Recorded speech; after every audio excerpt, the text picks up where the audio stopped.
All right, we're going to get right into taking a look at how incompetent Hegseth is, and even more incompetent Trump is for picking these totally obviously unqualified people. Let's get right into it. Responding, the embattled Defense Secretary just spoke, seeming to attack some of his closest former advisors and the media after we learned overnight that he shared detailed military plans in a second Signal chat. This one included his wife and his brother. Let's get right to CNN's Natasha Bertrand in Washington for the latest on all these very new, very significant developments.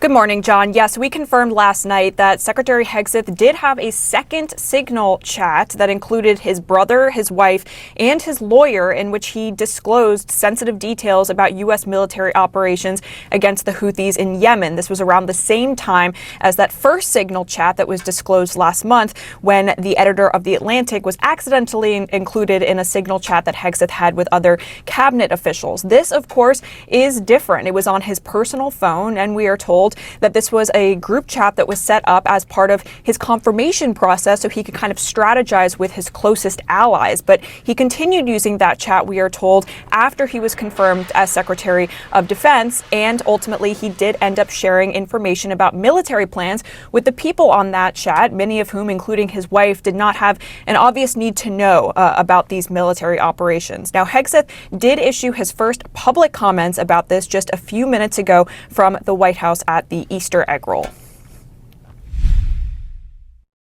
This is what the media does. They take anonymous sources from disgruntled former employees, and then they try to slash and burn people and ruin their reputations. Not going to work with me, because we're changing the Defense Department, putting the Pentagon back in the hands of warfighters, and anonymous smears from disgruntled former employees on old news doesn't matter. So two things, John. First, neither Parnell, his spokesperson, Sean Parnell, his spokesperson, nor Hegseth there are actually denying the substance of the story, that he did have this Signal group chat that included his wife, his brother, and his lawyer. They are instead blaming it on disgruntled former employees, which is the second point here. Dan Caldwell and Darren Selnick, two of the officials that Hegseth fired last week, they actually were some of Hegseth's closest advisors over a decade. And one of the officials that left the Pentagon last week, John Olliott, who was until last month Hegseth's top spokesperson, he is saying publicly in a new op-ed that he wrote in Politico last night that it's been a month of total chaos at the Pentagon. And he said it's hard to see Defense Secretary Hegseth remaining in his role for much longer. John? Yeah, that statement from the secretary right there in the immortal words of Ben Bradley and All the President's Men, a classic non-denial denial right there at the White House. Natasha Bertrand, thank you very much. Now, come on, people. You guys on the right, you can't not be concerned with the people Donald Trump has chosen to lead very important agencies. I didn't expect anything, honestly, out of Hegseth. The guy just came off Fox News. So, of course, he's not going to be honest about anything. He's used to just lying and prevaricating and misleading. He's never going to, be honest and take the blame for anything. About how stupid and incompetent and obvious it is. But, come on. Be honest with yourselves. Be honest with yourselves and admit Donald Trump made some really, really horrible decisions. All those people he chose are just horrible. They are not qualified for those positions. And I can almost hear it now.